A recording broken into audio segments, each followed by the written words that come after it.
There are certain questions that demand our deliberate contemplation and scrutiny, in the hope of arriving at a deeper understanding of the world around us and the forces at play within it. To ignore such inquiries is to remain shackled by superficial perceptions and fleeting impressions, deprived of the chance to explore their underlying causes and broader contexts. Yet, thoughtful reflection on the nature of events unveils subtle threads connecting various phenomena, threads that grant us a wider perspective and help us make more conscious, mature decisions. It is from this point that we recognize the act of questioning not as a mere intellectual exercise, but as the first step on the path to wisdom and enlightenment. Consider this: according to statistics, nearly 720,000 hours of video are uploaded daily to YouTube. That is equivalent to approximately 82 years of continuous footage, amassing to an estimated total of 600,000 years of content since the platform's inception in 2005 until the present year 2025. This naturally raises a pivotal question. Do servers even exist that can store such an unimaginably vast quantity of data, amounting to millions of terabytes, produced by a single platform, among tens, hundreds, or even thousands of others?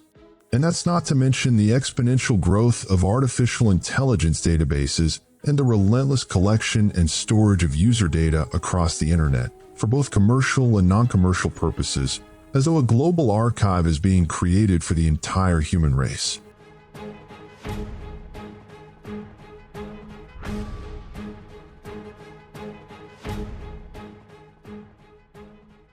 According to the official narrative, Google, the owner of YouTube, stores this data via a massive, highly complex distributed infrastructure made up of colossal data centers around the globe.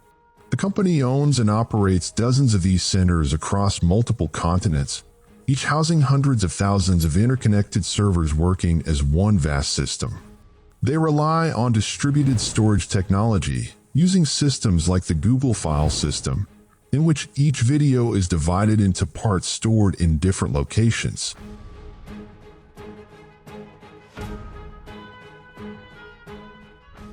Microsoft, Amazon, Facebook, and Apple possess similarly vast and intricate data center networks across the world. And while such an explanation may sound logical, it remains unconvincing. It is difficult to accept the existence of servers capable of bearing such an inconceivably immense and ever-growing load of data, unless, of course, these servers employ undisclosed encryption and compression technologies. In simple terms, this could point to the use of secret technology, perhaps developed at some point in time, only to be concealed or abandoned, like many others before it.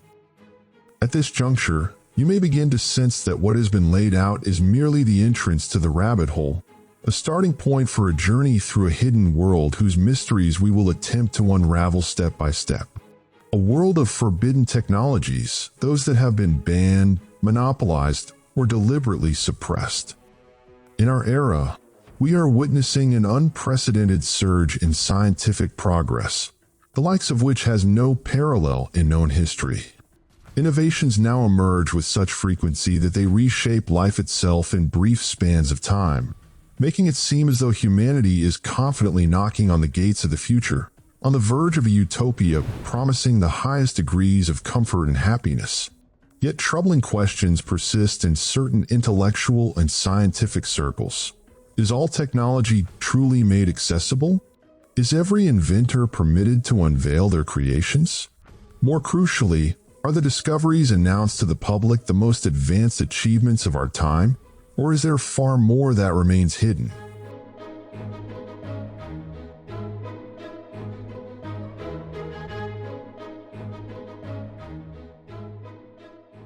Some researchers argue that there exists a shadow realm of innovation kept from public view, either to preserve delicate economic balances or for reasons tied to political and social control. This theory is strengthened by testimonies from scientists and inventors who claim their projects were terminated or suppressed because of their potential to spark a revolutionary leap in human history. Indeed, some never even had the chance to speak out, having met untimely ends under mysterious circumstances. One of the most prominent examples in this regard is the Free Energy Project. In the early 20th century, the renowned scientist and inventor Nikola Tesla secured funding from financier and industrialist John Pierpont Morgan, along with other investors, to construct a tower in Shoreham, New York.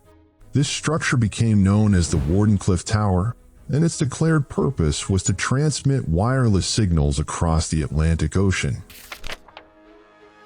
However, Tesla harbored a far more ambitious vision: to create a comprehensive system for generating free energy by harnessing the atmospheric energy, specifically the ether, and then using high-frequency electromagnetic waves to transmit electricity wirelessly to any point on Earth, entirely without cables, grids, or cost.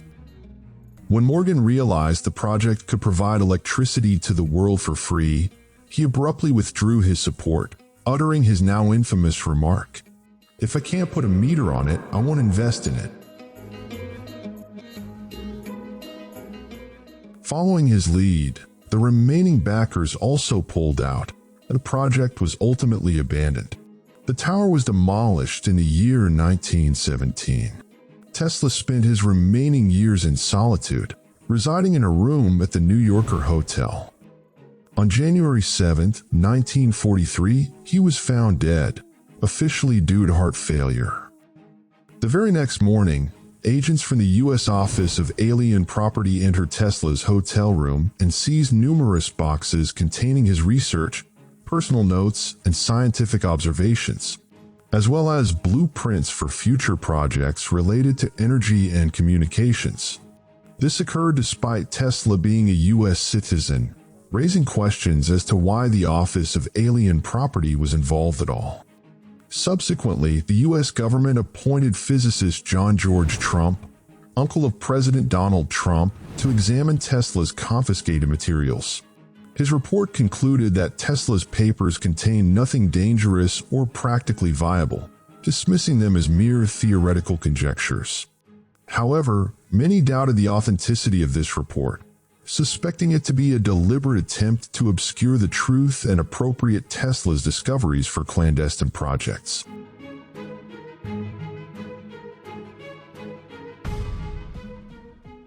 Building upon Tesla's revealed ideas, American researcher Otis T. Carr announced in the 1950s that he had successfully designed and constructed a spacecraft powered by what he termed free circular energy.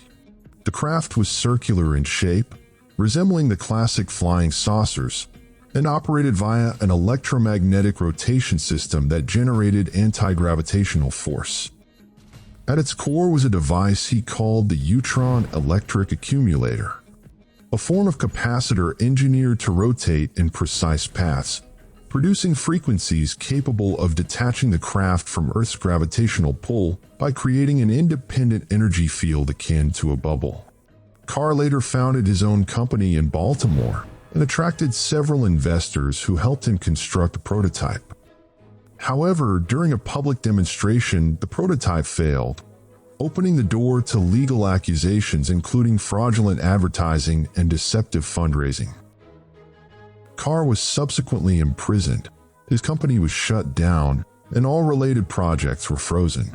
Nonetheless, many believe Carr was a casualty of the industrial order built on fossil fuel monopolies, and that his invention was denied a second chance to prove itself, unlike the case of Thomas Townsend Brown.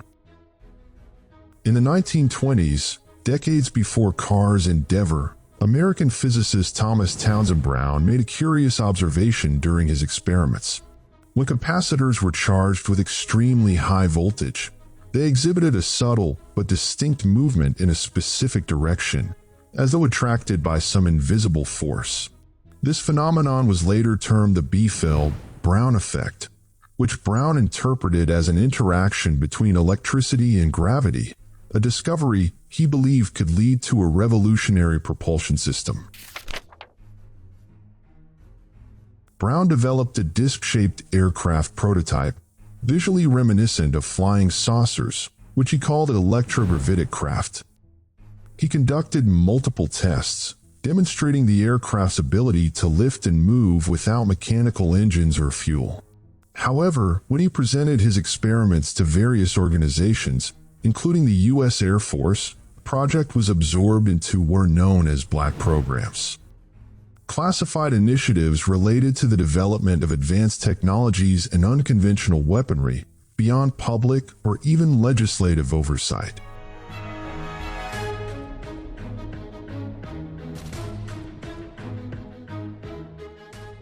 Brown was silenced, and his project came to a halt. Yet, some sources claim that his work did not die, but rather evolved covertly within the Aurora Project, a rumored U.S. program allegedly focused on developing aircraft utilizing non-traditional propulsion. Some assert that this project has already produced crafts capable of unimaginable speeds or flight patterns that defy the known laws of physics. Crafts commonly referred to as unidentified flying objects, which have been sporadically sighted since the 1950s.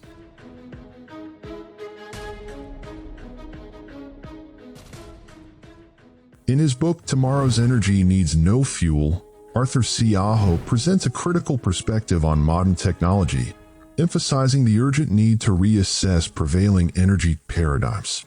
He proposes alternative approaches to harnessing natural and cosmic forces, such as frequencies and vibrations, as potential energy sources. Aho suggests that a deeper understanding of these forces could lead humanity to energy independence without compromising the environment. He also posits that living organisms possess a form of collective consciousness that enables them to interact with the environment in ways not yet fully understood. He cites bees as an example of creatures that seemingly tap into cosmic frequencies, claiming they utilize Earth's natural vibrations to facilitate flight. This brings us to a provocative hypothesis. Bees do not actually fly. According to classical aerodynamics and conventional flight principles, bees should not be capable of flight in the same manner as birds or typical insects. Equations like Bernoulli's theorem show that the surface area of a bee's wings and the speed at which they flap are insufficient to generate the lift needed to support their body mass. Thus, an alternative theory emerges, suggesting that bees achieve flight not by aerodynamic lift, but through levitation. The motion of their wings is believed to create a vibration or resonance within a cavity in their body, which aligns with Earth's electromagnetic field, specifically the Schumann resonance, which vibrates at approximately 7.8 Hz. This alignment is said to produce a localized electromagnetic field, a kind of energy bubble, that neutralizes the effects of gravity or nullifies the force of buoyancy. In other words, bees glide through the air not by resisting nature's laws, but by harmonizing with them. Such a theory could explain the bees' uncanny flight speeds, up to 30 kilometers per hour, and their ability to navigate in straight lines, seemingly unaffected by wind resistance. However, as expected, the scientific community largely dismisses this theory, asserting that there is no empirical evidence supporting the claim that bees defy gravity through specific frequencies. Instead, they attribute bee flight to unique aerodynamic mechanisms. The wings move in a figure-8 pattern, generating tiny vortices that reduce air pressure above the wing and increase dynamic lift. Incidentally, a link to Tomorrow's Energy Needs No Fuel can be found in the description box, along with other articles, references, and reading material for those wishing to delve deeper. So one must ask, are there undiscovered physical laws or concealed natural forces hidden away by an economic elite or global authority? Are there sciences forbidden to the public? That, perhaps, is a subject for another far-reaching inquiry. A compelling illustration of these hidden dynamics is the concept of the water cycloid. In the early 20th century, Austrian scientist Victor Schauberger developed a profound fascination with the cycloid motion of water, sometimes referred to as spiral vortex flow. This phenomenon occurs when water flows in a naturally spiraling motion, as observed in rivers and springs. Contrary to the flat, circular rotation most imagine, Schauberger observed that this movement follows a three-dimensional helix-like pattern, resembling a miniature whirlpool, where water spirals inward or outward, generating a unique dynamic with specific energetic properties. Schauberger viewed water not as a passive physical substance, but as a living entity. He believed that by observing water, one could unlock the mysteries of the cosmos. This seemingly simple philosophy led him to revolutionary ideas. He pioneered what he termed biotechnology, a design philosophy grounded in the notion that technology should emulate nature. According to his theory, the vortex motion of water generates a latent internal energy that could be harnessed to drive machinery, or even achieve flight without the need for conventional fuel. And this was not merely theoretical. Schauberger developed working prototypes of engines based on this spiraling motion, claiming they produced anti-gravity lift. During World War II, reports surfaced that the Nazi regime exploited his research in a top-secret initiative known as the Hany Project, an alleged attempt to develop flying discs powered by etheric or free energy, as well as electromagnetic and anti-gravitational propulsion systems. Following these reports, after the war ended, Schauberger was summoned to the United States by military and governmental authorities. He was compelled to hand over all his prototypes and research, and later returned to Austria both physically and emotionally broken. He died shortly thereafter, in the year 1958. Although much of his work was dismissed as pseudoscience by academic institutions, contemporary physics has begun to take a serious interest in concepts like vortex hydrodynamics, suggesting that Schauberger's visions may have been far ahead of their time.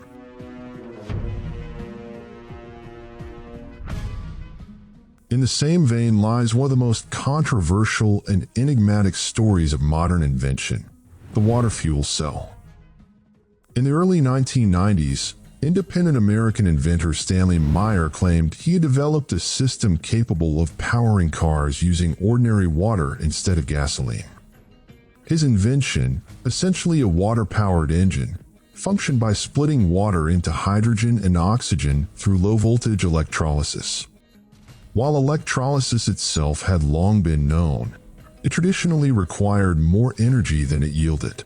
Meyer's innovation, however, reportedly utilized electrical resonance, specific frequencies that stimulated water molecules to dissociate efficiently, drastically reducing energy consumption.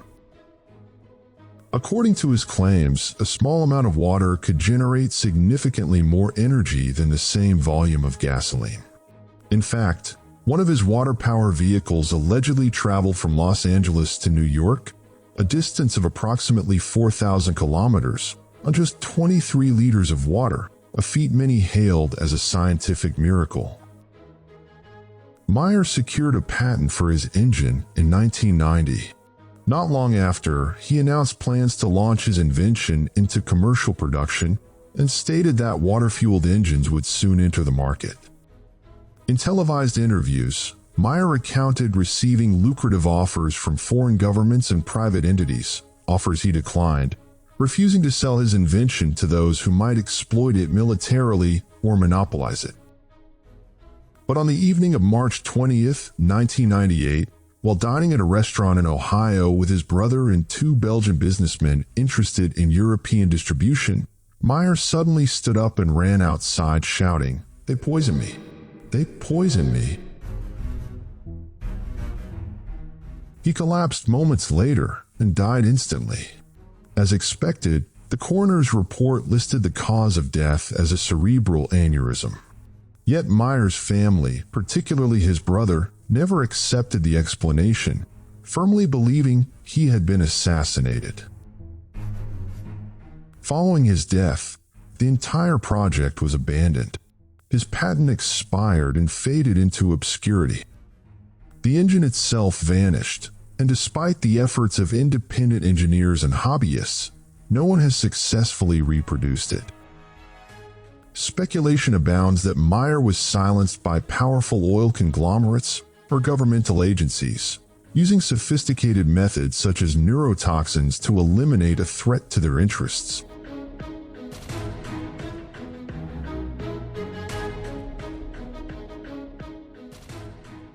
But the story doesn't end with free energy. Numerous accounts point to revolutionary breakthroughs across various fields, innovations whose creators either disappeared, were silenced, legally restrained, or ultimately faded into quiet obscurity. One of the most compelling examples is the Rife device, an emblem of controversial medicine and a testament to the systematic suppression of medical innovations that threaten major corporate interests, especially in the field of cancer treatment.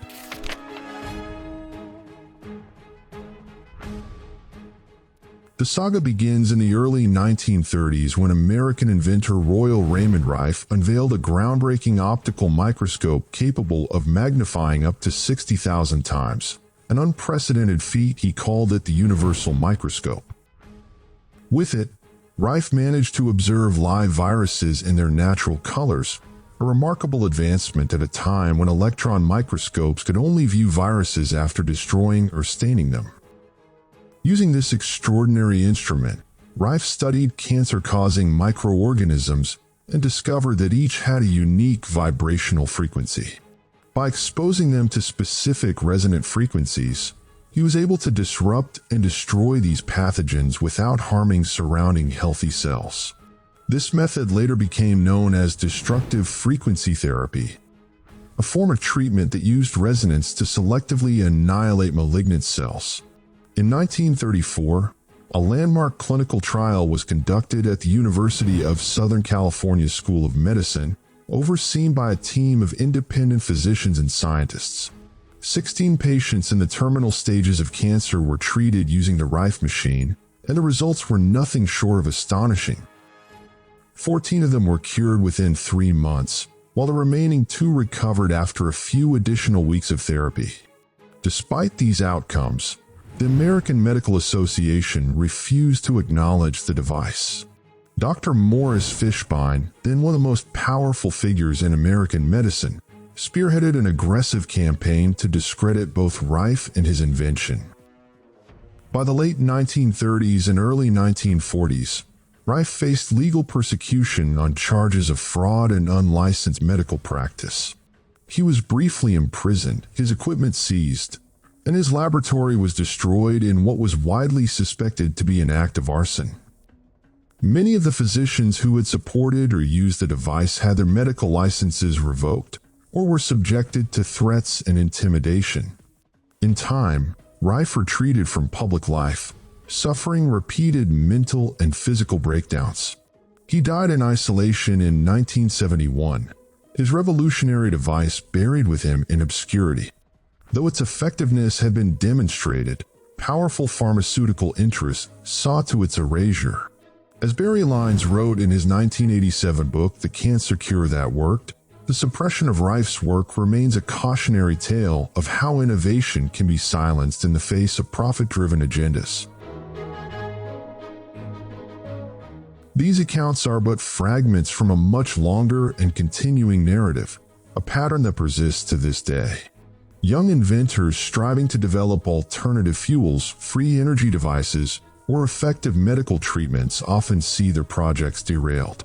Many are thwarted by lack of funding, sudden legal entanglements, or the mechanism known as silent acquisition.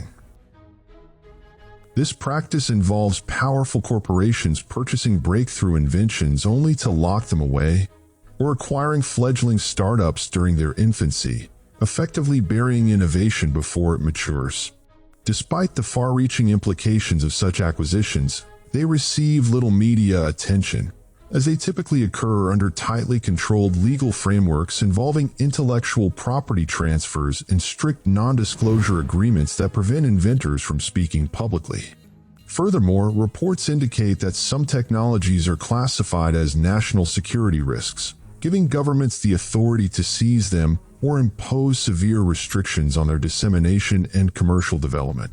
In the United States alone, thousands of patents remain sealed under national security provisions, their creators barred from advancing or even disclosing their innovations. Naturally, these examples raise profound questions about the existence of a covert policy shaping the trajectory of technological advancement, not merely in its funding and development, but in its very visibility. This hidden hand determines which breakthroughs emerge and which are entombed, forging a category of forbidden technology that compels us to reconsider who holds the reins of the future. Who decides whether an innovation serves humanity or preserves the economic, political, and military dominance of a select few?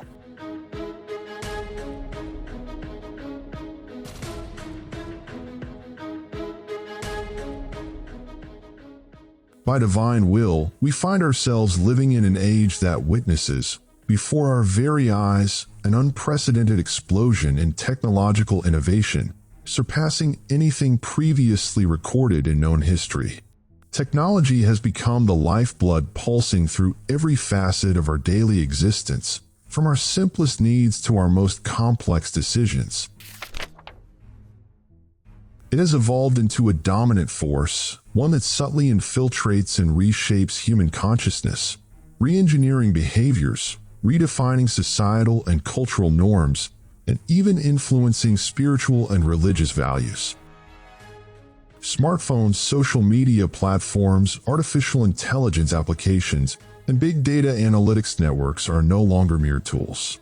They have become psychological and cognitive infrastructures, precise instruments of influence that gradually steer public opinion and individual thought, meticulously orchestrated within grand strategies of collective consciousness engineering. Amid these sweeping transformations and the escalating dominance of technology, pressing existential questions emerge. Who truly governs this digital architecture? Who defines the rules of engagement? What is revealed and what is concealed? Who calculates the breadth of billions and stores their most intimate details in vast, unimaginable data vaults? Is technological progress genuinely serving humanity, or is it being orchestrated behind the scenes by a global elite seeking to engineer the future of mankind for their own absolute dominion? Or perhaps to pave the way for a single figure, anointed and awaited? This elite does not merely aspire to control resources and wealth. They aim to possess what is most sacred in man, his mind, his soul, and his consciousness.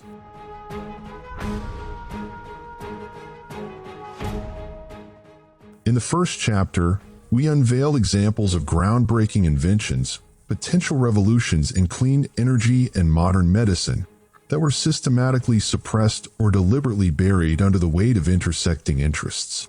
These are but fragments of a much longer list. Innovations stifled by political constraints, economic pressures, bureaucratic hurdles, or calculated repression, painting the picture of a silent war, one in which the victor earns the right to mold the future of humanity. A war where technology is monopolized by an elite, evoking the spectral presence of elusive institutions and faceless figures that manipulate the fate of nations and peoples from behind veils.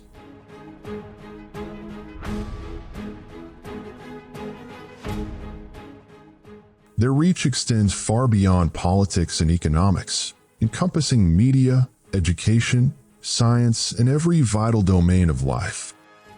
According to many researchers and analysts, this elite is not known by names, but by the profound shadow it casts over global policy and strategic direction. Operating through covert agendas, this power shapes societal trends through the mechanisms of social engineering, steering populations towards specific ways of life and modes of thought through subtle instruments such as media, education, and globally imposed economic and technological regulations. All of these endeavors converge toward one goal: laying the groundwork for a new world order that reconstructs the very fabric of human society and culture.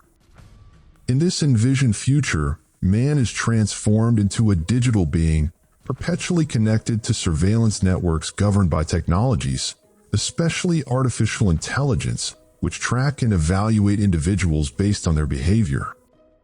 This infrastructure enables total control over the trajectory of human development, intellectually, socially, and spiritually. Yet the ultimate aim extends beyond mere technical domination. It seeks to strip religions of their essence, replacing them with a new creed that glorifies the divinity of man, where the individual becomes his own deity, liberated from any moral or divine compass.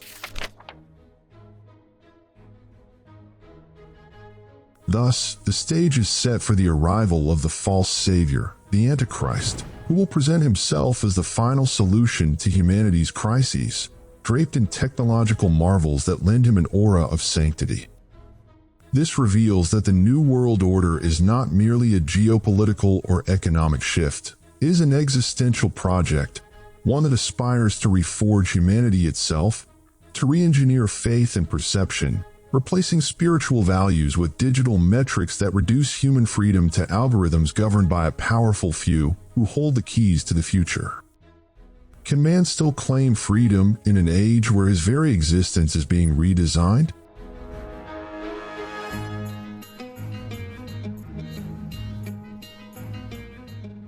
Though such aims may seem radical or fantastical, a deeper examination of global policies, long-term strategies, and the cascading consequences of high-stakes decisions suggests they may be far closer to reality than many believe. The COVID-19 pandemic stands as a stark exemplar. It served as a blueprint for transforming global crises into platforms for implementing policies that would have faced fierce opposition under ordinary circumstances. Restrictions on personal liberties in the name of public health, the normalization of surveillance and health tracking systems, and even the criminalization of communal worship. These developments were not spontaneous reactions to a health emergency. Rather, they were trial runs for a broader global system, a vision in which the individual is placed under perpetual digital scrutiny. If all this could be achieved under the guise of a fabricated pandemic, what then should we expect when future crises, climate change, food insecurity, energy shortages, or even staged extraterrestrial invasions are invoked? It is the classic method: manufacture the crisis, then offer the solution. But before delving deeper into the details, let us take a step back, specifically to the dawn of the new millennium.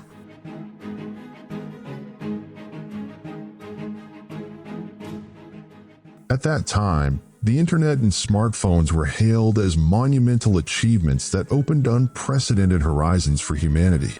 Yet these very tools, which entered every home with astonishing speed, just as swiftly became instruments of subtle mind control and behavioral manipulation, if not designed for that very purpose from the outset.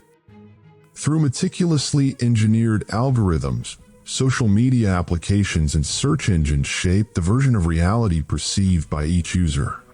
Thus, we do not see the world as it truly is, but rather as the algorithms wish us to see it. They achieve this through curated content, repeated narratives, and the stimulation of psychological reactions such as anger, fear, or awe, facilitating mass persuasion and the manufacture of artificial collective perceptions.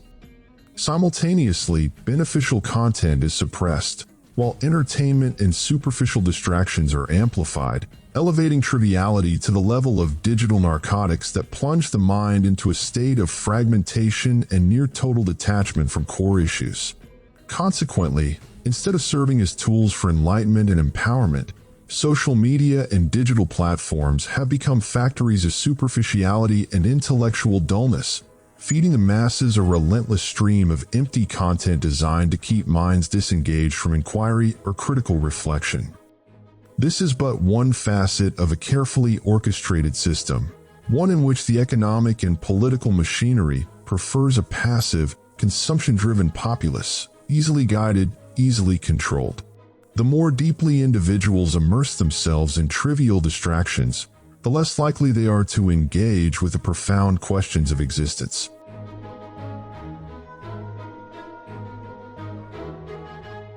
Artificial intelligence systems, though seemingly generous in their services, simultaneously harvest immense quantities of data, tracking the content we prefer, the products we buy, the thoughts we entertain, and even our facial expressions as we consume media. These data points are transformed into complex psychological profiles, which are then used to subconsciously influence our decisions, whether through targeted advertising, manipulated search results, or the strategic suppression and promotion of information. Moreover, under the guise of security, an arsenal of surveillance tools has been introduced: facial recognition, geolocation tracking, voice analysis, biometric banking, and more. Gradually, individual liberty erodes in exchange for an illusory sense of safety. People no longer feel threatened by constant surveillance. In fact, they seek it out, yearning for the comfort of belonging to a digital order that offers synthetic social acceptance and fabricated emotional stability. Thus, freedom, once a sacred principle, becomes a burden feared for its consequences. Rather than pursue intellectual independence and make wise, responsible choices, many now prefer their options to be pre-selected, whether by algorithms dictating what they watch or surveillance systems dictating what is permissible and what is not. In the end, man becomes a mere cog in the machinery of the digital regime, one operated by systems that speak only the language of control. He transforms from a conscious, free being into a passive consumer, sacrificing his privacy and autonomy for the illusion of protection and inclusion. Therefore, artificial intelligence is not the benevolent servant we imagine. It extracts a steep price from us, our freedom. As the saying goes, if you're not paying for the product, then you are the product.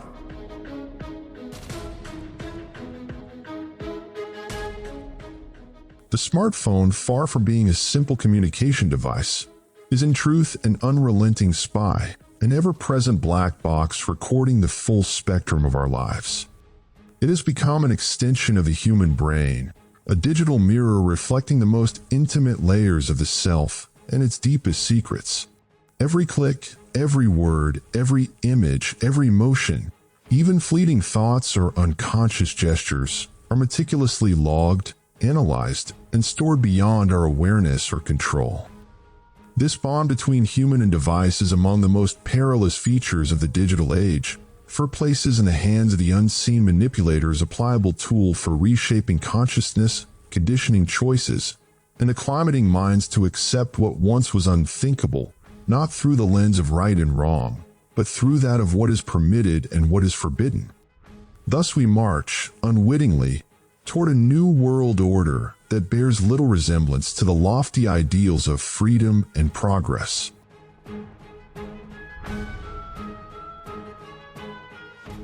The greater tragedy is that we can no longer function without our devices. And while we believe we hold them in our hands, it is they who hold us, reducing us to spare parts in a vast engine of digitization, a world ruled and programmed by algorithms.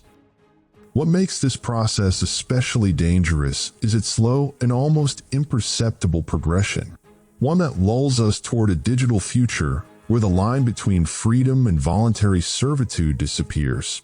We come to believe that privacy is the natural cost of modern life, and that perpetual surveillance is a necessary toll for illusory safety. In due time, we shall return to examine the global elite, not merely through the lens of conspiracy theory, but from a rational standpoint. But for now, let us focus on technology as a weapon for the control of minds.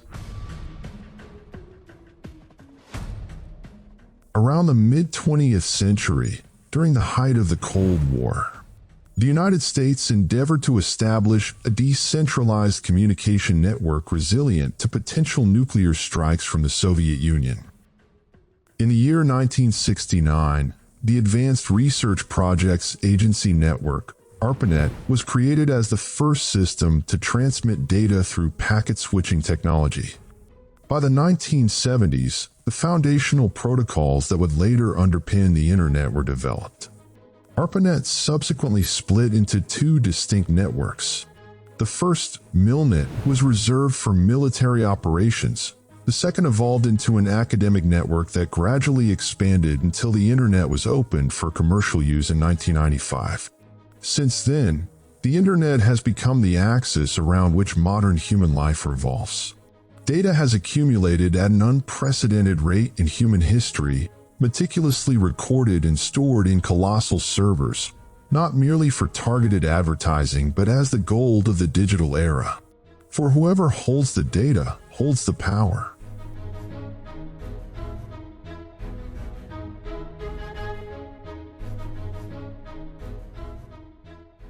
These massive data sets are analyzed by artificial intelligence systems and stored in databases worth billions of dollars. Over time, the internet transformed into a platform for subtle surveillance, where it is now commonplace for every facet of life to be linked to a digital identity. From banking services to healthcare access, and even travel. This integration forms a complex web of dependency, wherein any entity with access to the data can hinder your ability to function in daily life with a simple click of a button. It is no longer a secret that smartphones, equipped with microphones, cameras, and sensors that remain active even in sleep mode, record every word we utter, primarily to refine targeted advertising. Multiple reports have confirmed that some apps activate microphones or track geolocation and gather data without explicit permission. The matter has escalated even further. Some conspiracy theories claim that phones can now read thoughts by activating the front-facing camera and capturing images of the retina. The only way to halt these operations is to sever electrical power entirely, which perhaps explains the advent of non-removable batteries and why phones shut down at a falsely indicated 0% charge, remaining covertly active until recharged. Digital assistants such as Alexa and Siri function as surveillance tools, training AI systems to comprehend your voice, speech patterns, and emotional tone. Allegedly, these interactions are stored in vast centralized servers, most notably the NSA's Utah data center, which can retain the global population's data for decades. Projects like PRISM and XKeyscore, revealed through Edward Snowden's disclosures, further exposed the vast scale of governmental surveillance on individuals. Moreover, certain tech corporations now wield influence surpassing that of many nation-states. Google, for instance, possesses the power to shape global search results. Meta, the parent company of Facebook, manipulates the collective behavior of billions of users. Amazon is not merely an online retailer, it is a sprawling cloud analysis infrastructure. Meanwhile, Microsoft and Apple monopolize operating systems to such an extent that alternative platforms struggle to break through their dominance. What is truly striking is that the significance of this data extends far beyond commercial exploitation. It constitutes a psychological, social, and behavioral archive, one that is employed for prediction, control, and even the manipulation of societies on political and cultural levels. Artificial intelligence, in and of itself, stands as one of the most perilous instruments of the future, if not the most dangerous of all. It is no longer a mere set of lifeless algorithms. It has evolved into a tool capable of penetrating the human mind, interpreting emotions, analyzing thoughts, and even predicting decisions before they are made. Thus, it paves the royal road toward what science fiction has long envisioned as the dream of the cyborg, a hybrid entity that fuses man with machine. Projects such as Neuralink, led by Elon Musk, appear to be only the initial gateway to a new era in which the human being is reduced to an upgradable device. Microchips are implanted into the brain to link it directly with a global network, all under dazzling slogans like cognitive enhancement or the cure of incurable diseases. Yet beneath these promises lies a far more insidious ambition: to forge a man-made God through the hands of technology, abolishing the concept of a creator and replacing it with faith in artificial intelligence as the source of immortality, power, and absolute knowledge. This is nothing less than an existential revolution, one that seeks to redefine humanity, not as a frail and finite creature, but as a liberated digital entity free from all constraints. And with the mere press of a button, all of this could be erased, as the false god emerges bearing the keys to the future, presenting himself as the final solution to mankind's crises, while in truth, he is but a more insidious form of bondage, far deadlier than any subjugation humanity has known before. Our reality, then, differs little from the dystopia portrayed by George Orwell in his novel 1984, though its mechanisms have grown more complex, relying on forbidden technologies monopolized as tools of domination by a global elite wielding wealth, power, and digital infrastructure. They release to the public only what serves their agenda, while cloaking under the banners of national security or corporate secrecy any technology that might threaten their supremacy. It is a clearly defined operating system of a ravenous capitalist regime, one that imprisons humanity in cells of perpetual submission to a technocratic financial class. This is no mere conspiracy theory. It is a lucid structure in which capitalism, unfettered and unrepentant, enslaves mankind, not through brute force, but through invisible chains woven from dependency, distraction, and delusion. So, are we truly living in a free world? Or are we being blindly herded, our lives reduced to entries in a database, moving digits on servers owned by corporations and governments, until we become a digital flock guided by unseen algorithms? These systems silently shape our awareness, our emotions, even the choices we believe are our own, though in reality, we select from options engineered by others and move along paths predetermined by systems of surveillance, evaluation, and covert influence. Are we truly free when Facebook decides what we read, YouTube what we watch, and Google what we seek? Or have we unknowingly become fuel for a new world order, one that governs thought, directs desire, and reshapes humanity according to the designs of an elite few? Or perhaps we are asleep in a demonic matrix, trapped in fabricated narratives, endless distractions, and a hollow worship of comfort and consumption. A system that convinces us we are free, while binding us with the fetters of illusion and indulgence, enslaving us in service of an economic engine that knows only domination, one we chase willingly, even at the cost of our humanity, our minds, our souls, and our faith.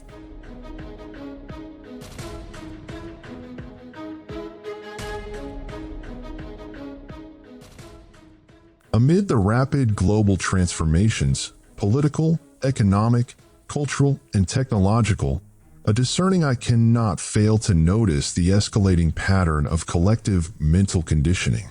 To those with awakened hearts, this orchestration is anything but random. It is, in fact, part of a global scheme aimed primarily at dismantling belief systems and reconfiguring spiritual and religious concepts. It seems we are either asleep, sedated, or blindly drifting through life. Yet despite this, there is no denying the emergence of a global awakening, especially over the past 2 decades. The number of those awakening, or at least desiring to awaken, is steadily growing day after day. The very fact that you are watching this now, eager to see it through, is proof of that awakening within you. In the previous 2 parts, we explored how the global elite succeeded in monopolizing revolutionary technologies, which they subsequently concealed, rendering them forbidden knowledge known only to the ruling few. Through this monopoly, these elites have employed such technologies in clandestine operations far removed from any form of oversight. These secret undertakings serve aims far beyond economic or military dominance. Their deeper ambition lies in reshaping the world according to a singular vision, through the imposition of new systems of social control, the creation of an alternative reality driven by artificial intelligence, comprehensive surveillance, and the manipulation of public opinion through media and cognitive influence.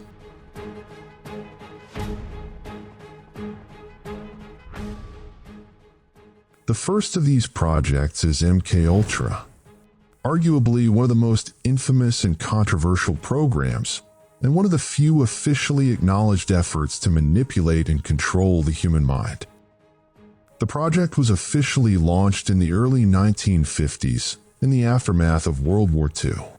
As the Cold War began to take shape between the United States and the Soviet Union, fears grew over the possibility that the Soviets were developing mind control or brainwashing techniques, a set of psychological and chemical methods applied on individuals or groups to manipulate thoughts and behaviors, coercing subjects into making decisions or adopting beliefs against their will. In response to such fears, the Central Intelligence Agency, CIA, initiated a secret program to develop mind control techniques for use in interrogations, psychological warfare, brainwashing, behavioral control, and even subliminal political persuasion. Under the guise of scientific research, American chemist and psychiatrist Sidney Gottlieb led a team of scientists who conducted dozens of experiments on prisoners, psychiatric patients, soldiers, and even unsuspecting civilians. Subjects were injected with various chemical compounds, chief among them lysergic acid diethylamide, LSD, and administered sedatives to weaken mental resistance. Hypnosis, electroshock therapy, and sensory deprivation were used to plant hidden suggestions in their minds. Victims were often confined in isolated rooms, deprived of sleep, or subjected to repetitive loud noises designed to shatter their will. The goal was to study the mind's breaking point and to develop tools for manipulating perception, extracting information, and controlling consciousness. Despite the brutality of the experiments, the project's true horror lay in the fact that most, if not all, participants were unaware they were being subjected to such trials. These experiments were carried out in hospitals and universities across the United States and Canada, without informed consent, causing severe psychological damage to many. One of the most well-known victims of the project was Frank Olson, who ultimately took his own life in 1953 by leaping from the 13th floor of a hotel room. Yet Olson was no ordinary man. He was a scientist specializing in biological weapons within the U.S. Army. His family later accused the CIA of assassinating him after he threatened to expose highly classified mind control programs. Some 40 years later, in 1994, Olson's body was exhumed and re-examined.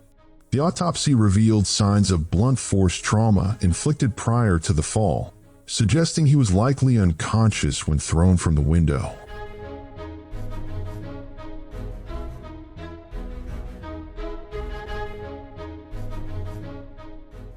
Even before that, in 1973, then CIA Director Richard Helms ordered the destruction of the MKUltra files in an attempt to cover up the operation. However, 2 years later, the Church Committee in the U.S. Senate uncovered several documents that had survived the purge. As a result, the U.S. Congress held hearings on the project, exposing its horrors and officially shutting it down. Nonetheless, it is widely believed that the MKUltra program, an infamous example of unethical mind control experiments, continues to this day under a different name, the Monarch Project, as it is known in conspiracy literature.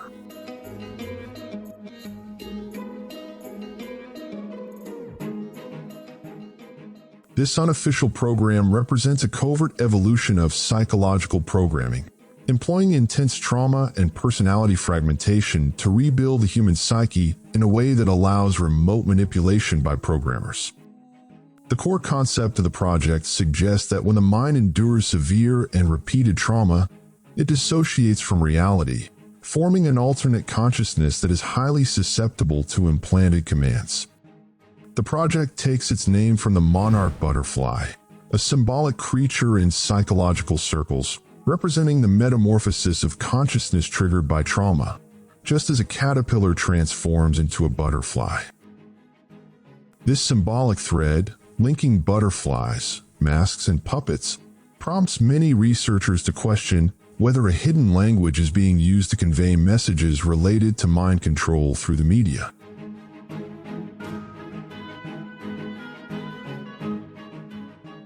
In her widely known book Transformation of America, published in 1995 in collaboration with Mark Phillips, Kathy O'Brien claimed to have been a victim of Monarch programming. She recounted undergoing systematic torture and trauma-induced programming since childhood, designed to create a controllable alternate personality. Her testimony included the names of prominent American political and public figures allegedly involved in the program. While the Monarch Project straddles the blurred line between fact and fiction, lacking definitive proof, the abundance of testimonies and reports continues to arouse suspicion. In an era dominated by media manipulation, the concept of mind control, whether through harsh methods or subtle means, can no longer be dismissed as mere fantasy. Naturally, this brings us to a vast media manipulation network known as Project Mockingbird, also spearheaded by the Central Intelligence Agency. It was a secret operation aimed at dominating global media outlets and steering public opinion. Launched covertly in the late 1940s or early 1950s, at the height of the Cold War, the project marked a calculated effort by the CIA to weaponize journalism as a tool of psychological warfare against the Soviet Union and as a defensive measure against communist propaganda. This involved infiltrating major press institutions and influencing both American and global public sentiment.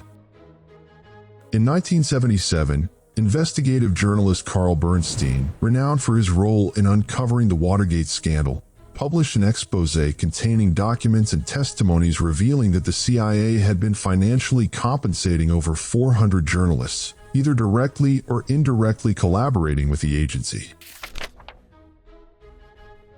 It had also recruited reporters and editors within major media corporations.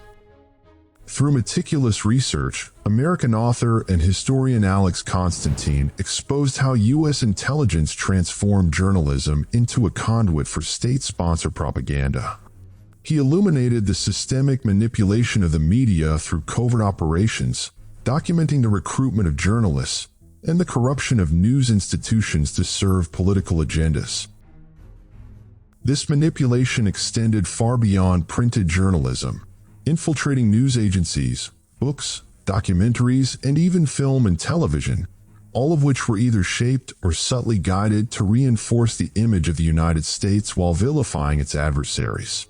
Prepackaged narratives were disseminated to justify governmental policies, such as biased coverage of the Vietnam War, suppression of U.S. activities in Cuba, and the promotion of misleading theories surrounding various coups, like the 1973 Chilean coup d'etat, among others.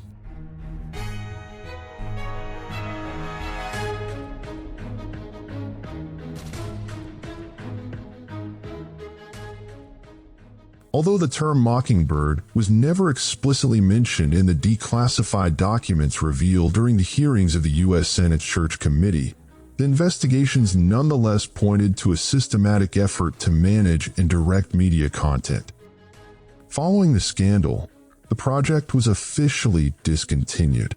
Yet many experts believe it has since evolved into more sophisticated forms under the radar, designed to manipulate social media platforms, deploy artificial intelligence for targeted propaganda, and pressure major tech companies to curate internet content in a way that amplifies certain narratives while suppressing others. Thus, some governments and powerful entities continue to refine advanced mechanisms of public opinion control, exploiting AI algorithms to analyze users' personal data and behavioral patterns, then tailoring content that reinforces their political or economic agendas. Conversely, opposing views are either obscured or algorithmically downranked to limit their reach, ensuring that only a streamlined, ideologically shaped worldview gains traction. This strategy not only endangers freedom of expression, but also poses a serious threat to intellectual diversity and information transparency, effectively turning the internet into a controlled arena that promotes a singular narrative while marginalizing all others. As the world increasingly relies on digital platforms as primary sources of news and knowledge, technology emerges as a dominant force of media hegemony, one that secures the supremacy of those who wield it. So, can we still trust mainstream media? How many official narratives are nothing more than intricately programmed lies?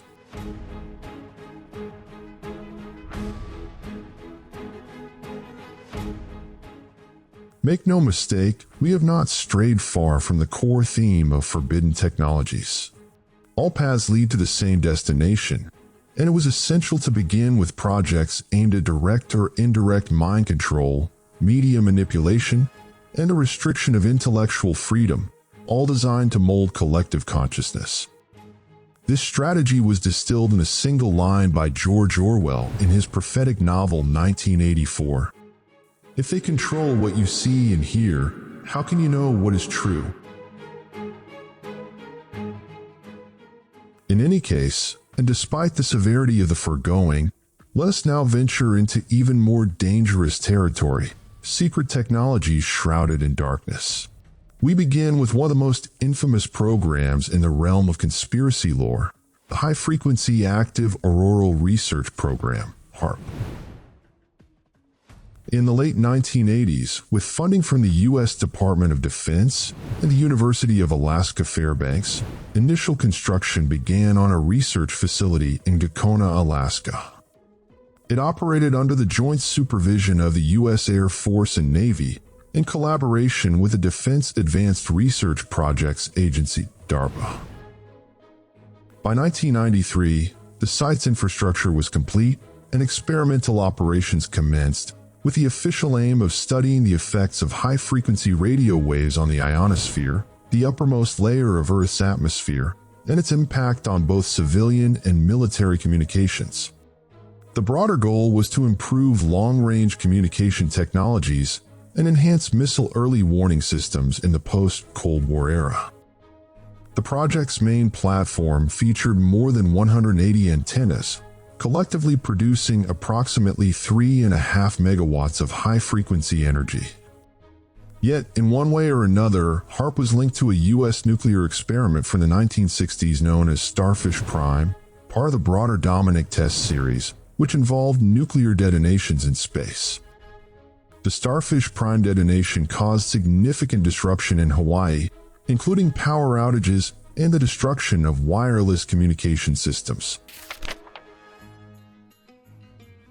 Although the official rationale behind the Starfish Prime test was to study the impact of nuclear weapons in space, later declassified documents reveal a more strategic motive: testing electromagnetic pulse (EMP) weapons intended to cripple Soviet communications in the event of nuclear war. Additionally, the entire Dominic series is viewed in conspiracy literature as a covert attempt to probe the so-called firmament dome. This historical linkage turned HAARP into a lightning rod for dozens of theories, many of which propose that the project's true aim is weather control. By heating specific regions of the upper atmosphere, HAARP is suspected of being able to trigger hurricanes, floods, droughts, or even earthquakes. The project's intense frequency emissions may stimulate tectonic shifts or produce unnatural weather anomalies, potentially accounting for the recent surge in extreme and unexplained climate events.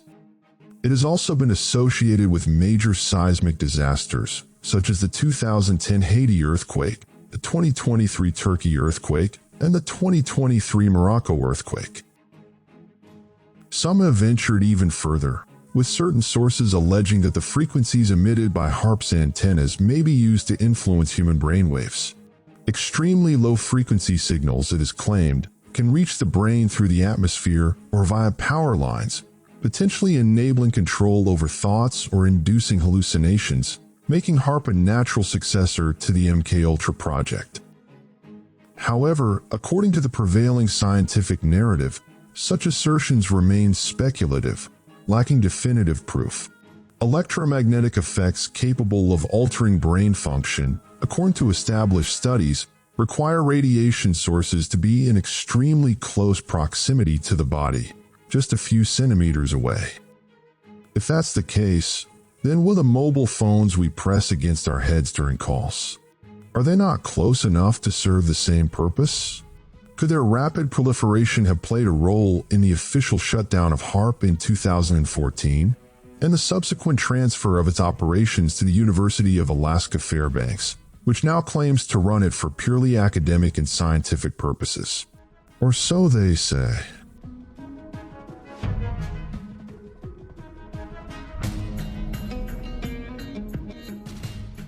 The theory remains skeptical of this narrative, proposing instead that the project either evolved into a more sophisticated classified program or continues to operate under another guise.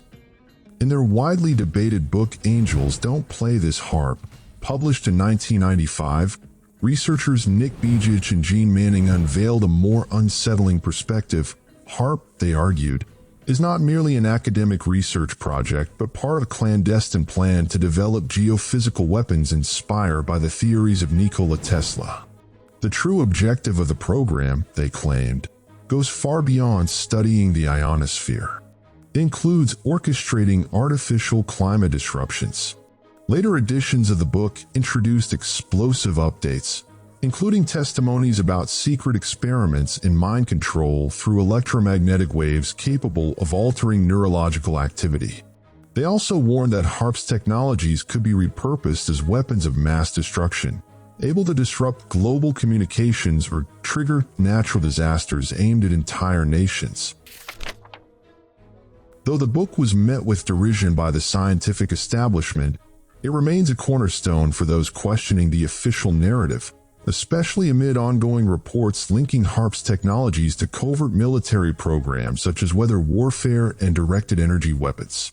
Speaking of Nikola Tesla, one cannot delve into secret technologies and controversial experiments without revisiting a legendary incident often seen as the progenitor of another major classified project, the Philadelphia experiment.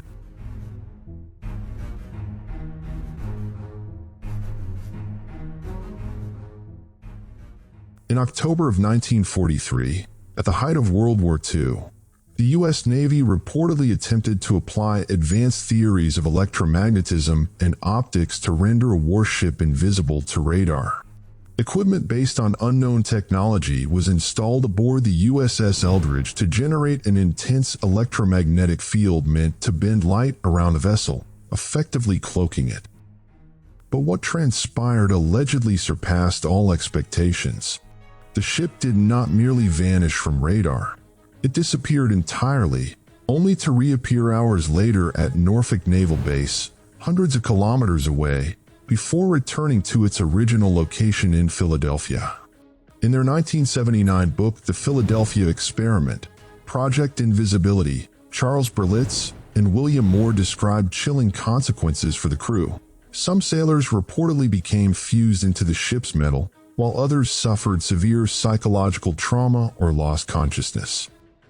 There are even accounts claiming that certain individuals vanished permanently or briefly entered a phase of invisibility, an effect attributed to the vessel being transported into another dimension or parallel reality through the generated electromagnetic field. Although the U.S. Navy has officially denied conducting such an experiment, dismissing the entire story as conspiracy theory and arguing that the theoretical principles behind it, such as electromagnetic cloaking or space-time manipulation, remain speculative and impractical. Leaked documents and eyewitness accounts suggest otherwise. They point to the project being a part of a broader clandestine program to weaponize Tesla's technologies. Some reports even assert that Tesla himself contributed to the planning before his sudden death in 1943. But the story doesn't end there. Far from it. It is worth noting that what has been presented, and what is yet to come, is not mere science fiction or the delusions of conspiracy theorists, as some would have us believe. It is an investigative chronicle which, if not exposing a terrifying truth, at least raises urgent questions about the forces working tirelessly to shape human consciousness and steer the future. Not out of love for science or the betterment of humanity, but in pursuit of total control, seeking to command everything within reach to fulfill their grand design. Thus, the real question is no longer whether such a plan exists, but rather, how far along are they in executing it? And do we still have time to awaken? Or have we already crossed the point of no return?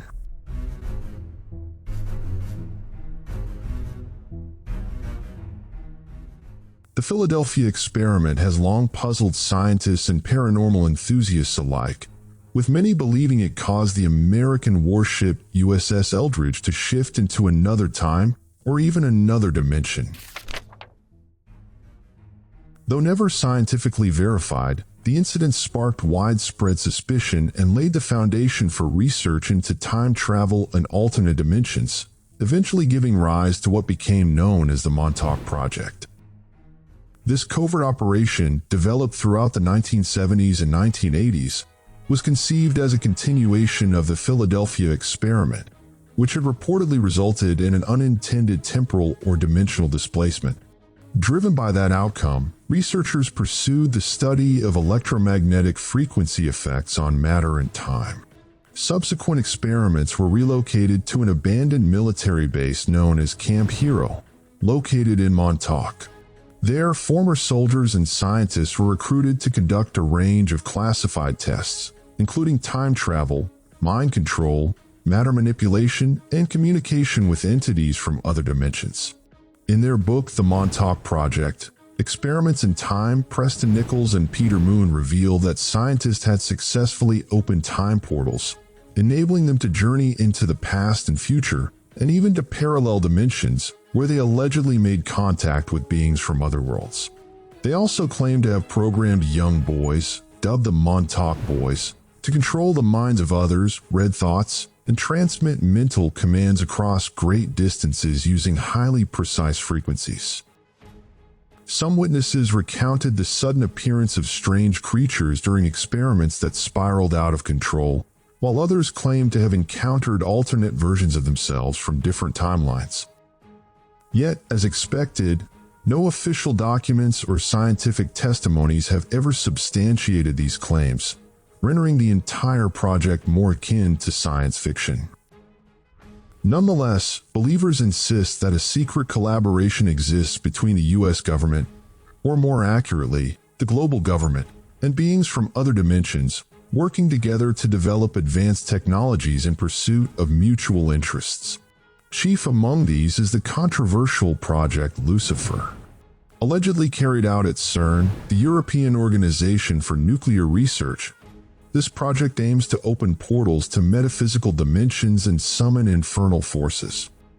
We explore this topic in depth in the chapter They Are Coming, which you can revisit through the link provided in the description or pinned comment.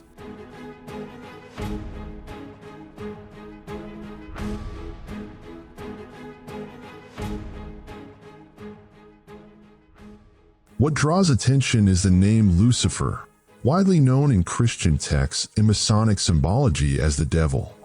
And yet, there exists a real telescope bearing the same name at the Vatican Observatory. Developed through a consortium of German and American universities and research institutes, Lucifer is in fact an acronym for Large Binocular Telescope Near-Infrared Utility with Camera and Integral Field Unit for Extragalactic Research.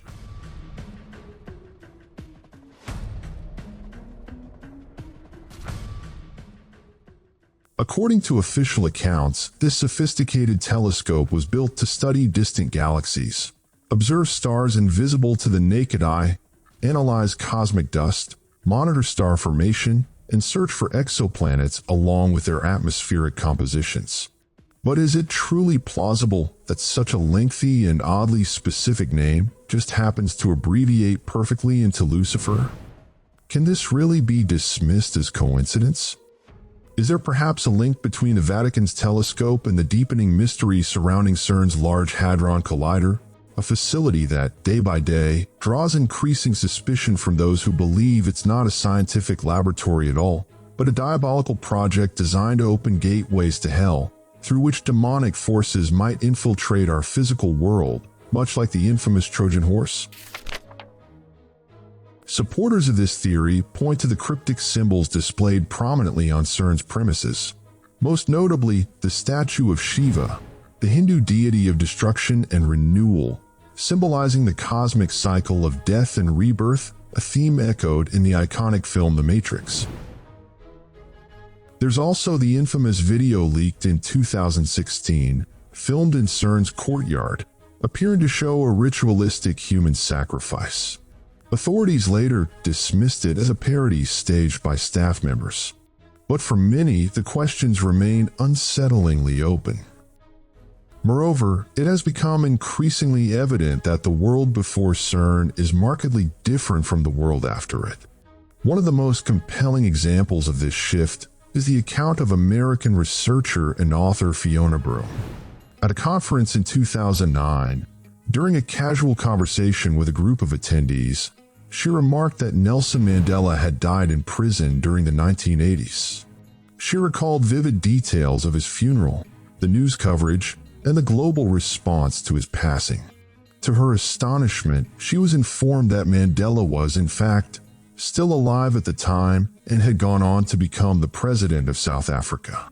Following this revelation, Broome discovered that a significant number of people shared the same memory, which led her to believe that it was a collective phenomenon.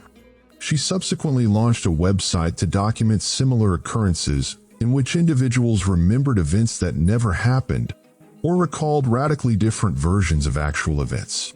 This phenomenon came to be known as the Mandela effect.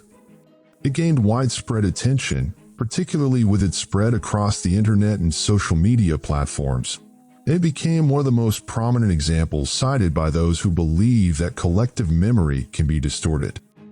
Scientists often attribute this to cognitive glitches, in which personal memories are influenced by media and societal inputs, leading to false yet deeply ingrained recollections. However, an alternative theory proposes that the experiments conducted at CERN may have inadvertently caused a rift between parallel universes, allowing individuals to unconsciously shift between different versions of themselves existing in these alternate realities.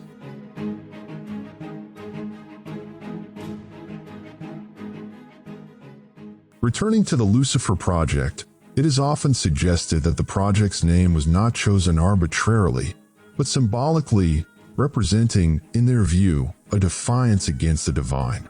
The aim appears to be the creation of gateways or breaches between worlds to summon entities from other dimensions. Despite their seemingly distinct objectives, the Lucifer Project is frequently associated with Project Omega, one of the most enigmatic and shadowy conspiracy theories. Unlike MKUltra or Operation Mockingbird, no official documents or testimonies have confirmed its existence.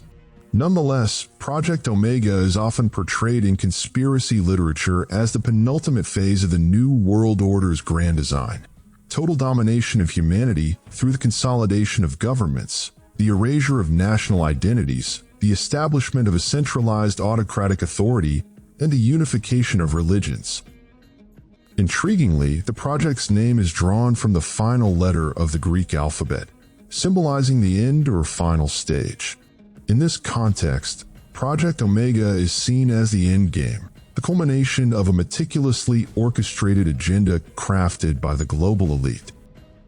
According to writer and researcher David Icke, Project Omega unfolds in a series of stages designed to pave the way for absolute control.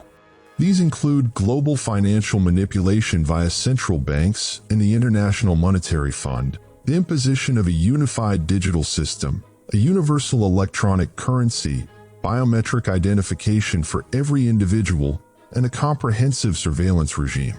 It also encompasses control over education and media to shape public consciousness, the dismantling of familial and religious values to ease the imposition of a singular global identity, and the calculated spread of chaos through wars, engineered viruses, and economic inflation. Once chaos reaches a critical mass, it becomes easier to impose order. Embodying the famous Masonic motto, Ordo ab Chao, or Order out of Chaos, which many believe encapsulates their ultimate goal. The primary tools of this project include artificial intelligence, employed for predictive analytics and behavioral control, fifth-generation networks, enabling seamless data transmission and digital domination, and biometric chips, integrating personal identity with physical surveillance. In essence, the project's objectives revolve around the dismantling of national identities and their replacement with a centralized world government, a unified economic system, a global digital currency, and the dissolution or amalgamation of religions into a single universal faith. As is often the case, most historians and scholars dismiss the idea of Project Omega as speculative fantasy, unsupported by credible documentation or empirical evidence. Instead, they view it as a byproduct of extrapolated analyses of real-world trends, such as globalization, digital transformation, and evolving geopolitical strategies that have been amplified within the framework of a conspiratorial narrative, rendering them plausible in theory but ultimately rooted in fiction.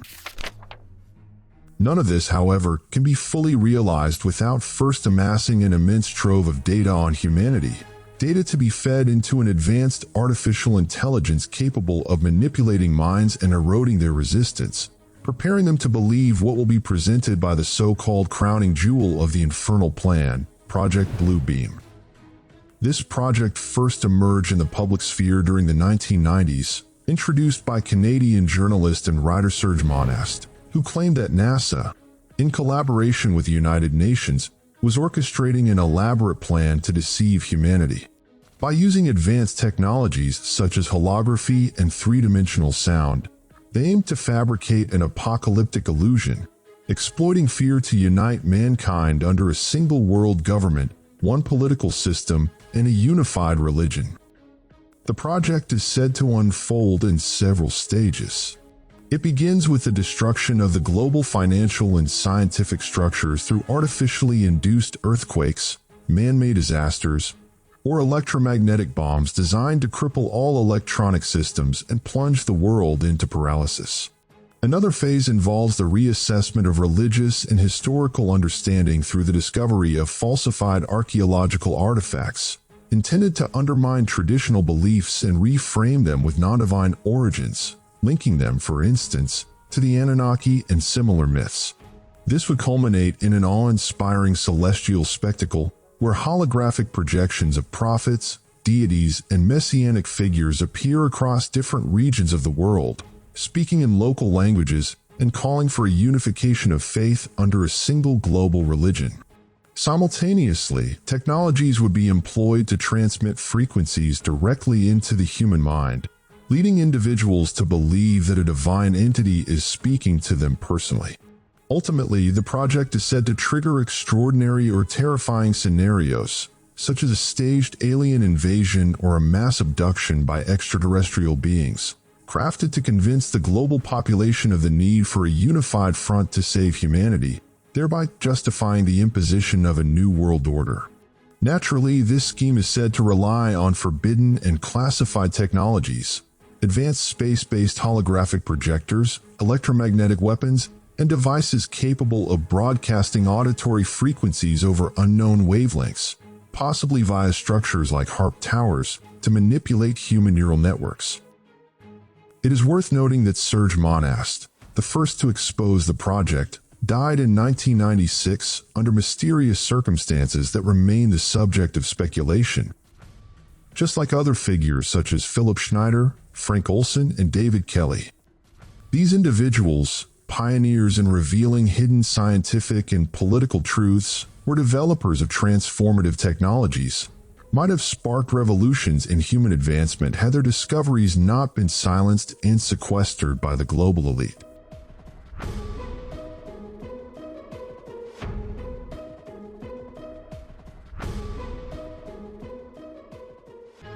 And now, after this long descent into the labyrinth of forbidden technology and the notorious secret projects, one question arises.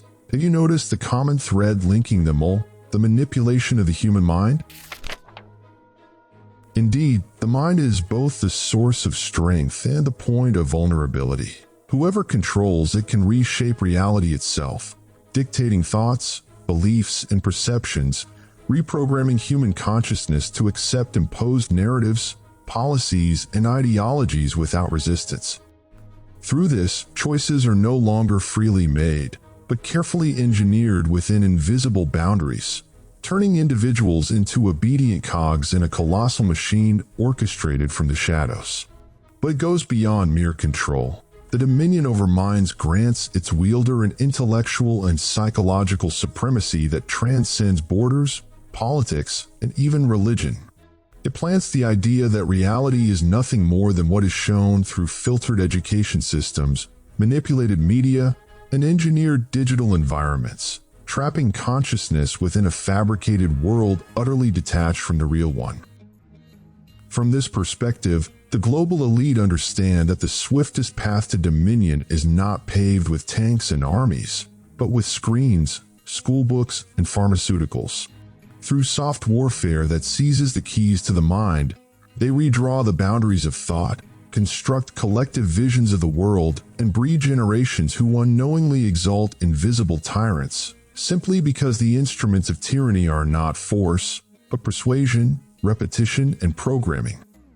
With the advance of technology, this psychological war has entered an even more perilous phase. Tools of mind control now infiltrate every aspect of life through smartphones, advertisements, and algorithms that understand us better than we understand ourselves.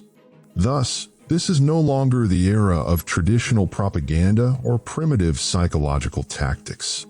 The human mind is now a direct target for cutting-edge experiments, neural stimulation, frequency manipulation, and beyond. Technology, especially the forbidden kind, has become a subtle weapon of conquest, allowing the elite to redesign the world to suit their interests without firing a single shot, transforming humanity into programmable, modifiable, and steerable units.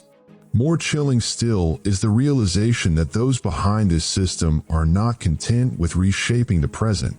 They seek to mold the future itself. For today's generation, whose consciousness is being re-engineered, will be the very architects of tomorrow's reality. If this course continues unchecked and unchallenged, we shall inevitably arrive at an era where humanity is no longer governed by states or faiths, but by intelligent systems capable of reprogramming minds with a precision that defies imagination. And the question undoubtedly lingering in your thoughts now is, how can such a scheme succeed in an age where the awakened are fully aware of its truth and intricacies?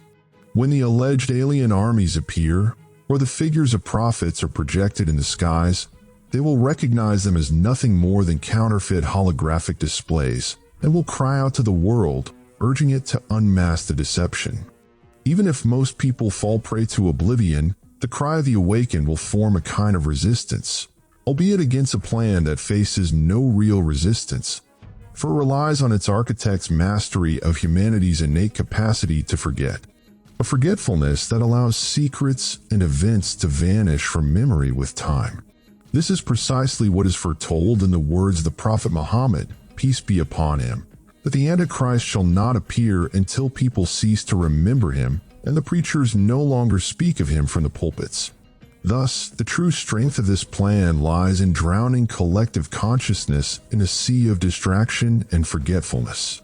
A strategy that achieves total control without overt opposition, denying individuals even the chance to perceive that they were caught in a grand illusion. Just a century ago, children in schools were taught the earth was flat. Today, anyone voicing such an idea is deemed insane. As the intellectual and spiritual battles intensify, the threads of conspiracy are spun with masterful precision, luring humankind into a state of numbness and indifference, making it increasingly difficult for any dissenting voice to rise and make an impact.